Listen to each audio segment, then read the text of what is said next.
మీ personal interviews మరియు వ్యాపార ప్రకటనల కొరకు ఈ నెంబర్ని సంప్రదించండి.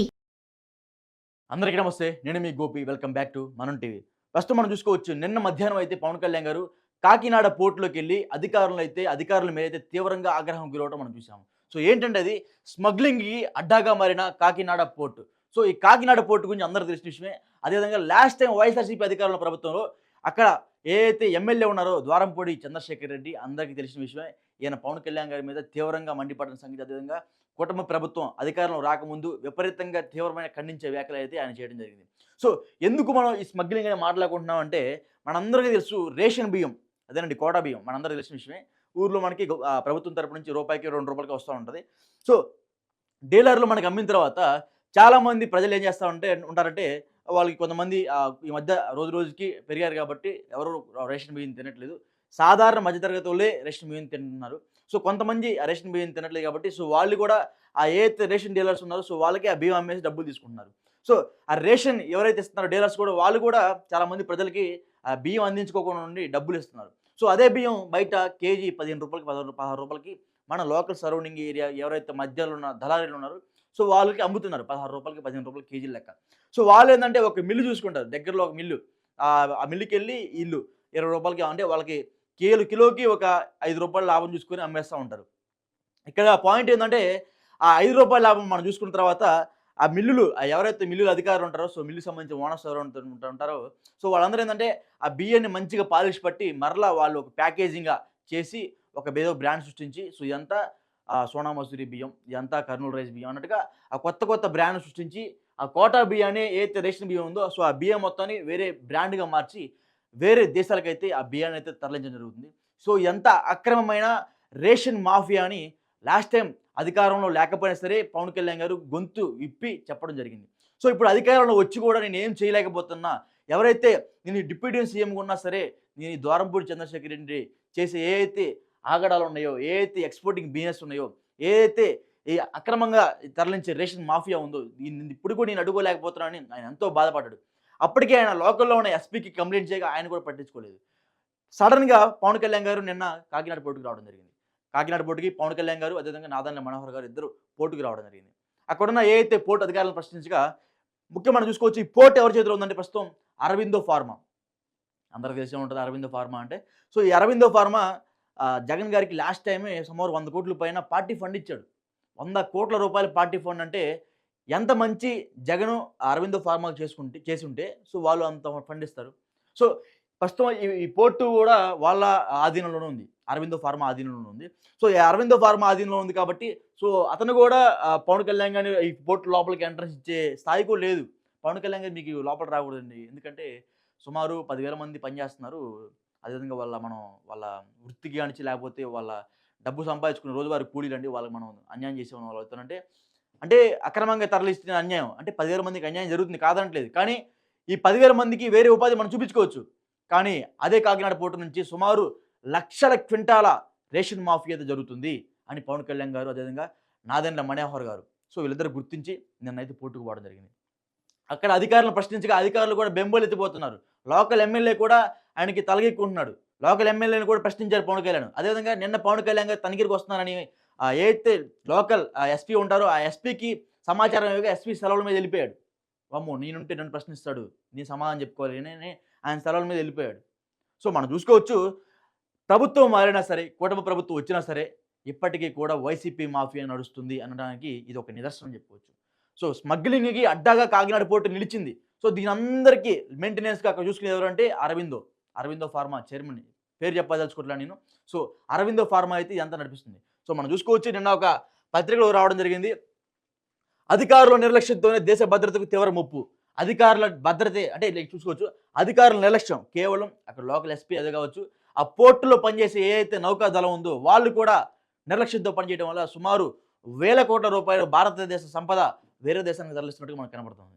సో ఇంకోటి ఏం చెప్పండి పవన్ కళ్యాణ్ గారు చెప్పడం జరిగిందంటే, అత్యంత ప్రమాదకర పోర్టుగా కేంద్రానికి లేఖ రాస్తా. నిజమే, అత్యంత ప్రమాదకరమైన పోర్టే. ఎందుకంటే మచిలీపట్నం పోర్ట్ ఉంది, చాలా అంటే బందర్ పోర్ట్ ఉంది, ఇంకా చాలా చాలా పోర్ట్స్ ఉన్నాయి. కానీ ఎందుకు కాకినాడ ఎంత హైలైట్ అవుతుందంటే మాఫియా.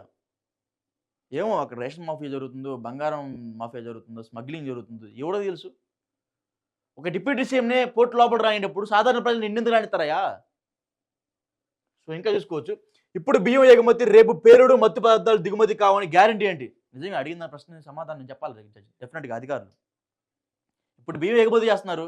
రేపొద్దున మత్తు పదార్థాలు రావచ్చు, బాంబులు రావచ్చు, దేశాన్ని కాల్చివేయడానికి పాకిస్తాన్ నుంచి ఉగ్రవాదులు పంపించే ఆయుధాలు కావచ్చు.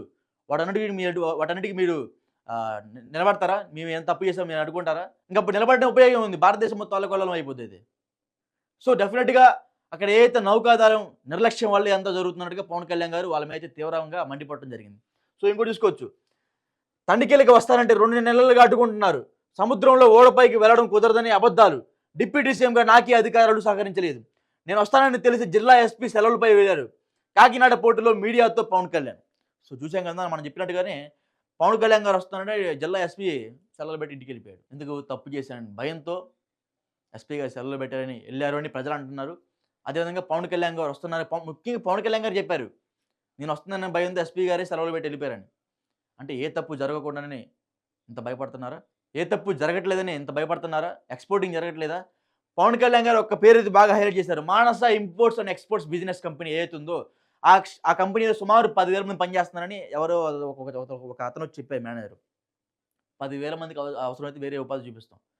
కానీ ఈ విధంగా స్మగ్లింగ్ చేసే బిజినెస్‌లో వాళ్ళని కూలీలుగా పనిచేసే విధంగా వాళ్ళనైతే చెడగొట్టొద్దు. వాళ్ళ మీద కూడా కేసులు పడతాయి. వాళ్ళందరి జీవితాలు నాశనం అయితాయని పవన్ కళ్యాణ్ గారు చెప్పడం జరిగింది నిన్న.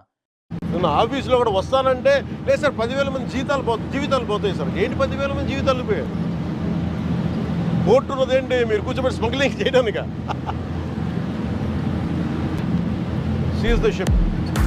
సో ఎప్పటికైనా సరే గవర్నమెంట్ మారినా సరే ఈ ఆగడాలు అనేది తగ్గట్లేదు. సో ఖచ్చితంగా ప్రభుత్వంలో ఉన్న ఎవరైతే చంద్రబాబు గారు కావచ్చు సీఎం, అదేవిధంగా డిప్యూటీ సీఎం పవన్ కళ్యాణ్ గారు కావచ్చు, కఠిన చర్యలు ఇలాంటి వారి మీద తీసుకోవాలి. అదేవిధంగా పవన్ కళ్యాణ్ గారు కాకినాడ పోర్టుని ఇలాగే వదిలేస్తే పాకిస్తాన్ వంటి శత్రు దేశాల నుంచి కసాబ్ వంటి ఉగ్రవాదులు వచ్చే ముప్పు ఉంది.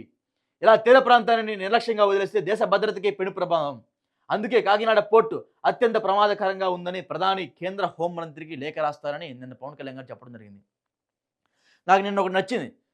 సరదాగా నవ్వుతూనే ఉన్నాడు, సీజ్ ద షిప్ అన్నాడు. సరదాగా నవ్వుతూనే ఉన్నాడు, అధికారులు కూడా ఏదో మాట్లాడినట్టుగానే ఉన్నాడు. వెంటనే సీజ్ ద షిప్ అన్నాడు. అధికారులు అందరూ షాక్ అయిపోయారు. సో ఇది పవన్ కళ్యాణ్ గారు చేసే మంచి ప్రజలకి. ఇలాంటి ఆగడాలు, ఇలాంటి ఎక్స్పోర్టింగ్ అండ్ ఇంపోర్టింగ్ బిజినెస్ ఏదైతే లొసుగులుండి వేరే దేశాలకు తరలిస్తున్నారో, సో ఇలాంటి వాళ్ళని అడ్డుకట్టి వేయడం అనేది పవన్ కళ్యాణ్ గారి పని. సో డిప్యూటీ సీఎంగా అదేవిధంగా రేషన్ మినిస్టర్ ఎవరైతే ఉన్నారో నాదెండ్ల మనోహర్ గారు కూడా దగ్గరుండి సో ఈ ఏదైతే షిప్ని అయితే సీజ్ చేయడం జరిగింది. సుమారు 1,00,000 టన్నుల ఏదైతే రేషన్ మాఫియాని వేరే దేశానికి ఎక్స్పోర్టింగ్ చేస్తున్నారో అదే సమయంలో వెళ్ళి పవన్ కళ్యాణ్ గారికి పట్టుకోవడం జరిగింది. 1,00,000 టన్నులు అంటే సుమారు 10 కోట్ల, అంటే ఒక్కసారి షిప్పు ఏపీ బోర్డర్ నుంచి దుబాయ్కి వెళ్తుందంట షిప్పు. ఆ షిప్లో సుమారు ఒక 40-50 కోట్ల రూపాయల సరుకు ఉంది. ఒక రోజుకి 40 కోట్ల రూపాయల సరుకు అంటే నెలకోసారి షిప్పు బయలుదేరుతూ ఉంటుందంట. ఒక నెలకి ఒక షిప్పు బయలుదేరుతుంది.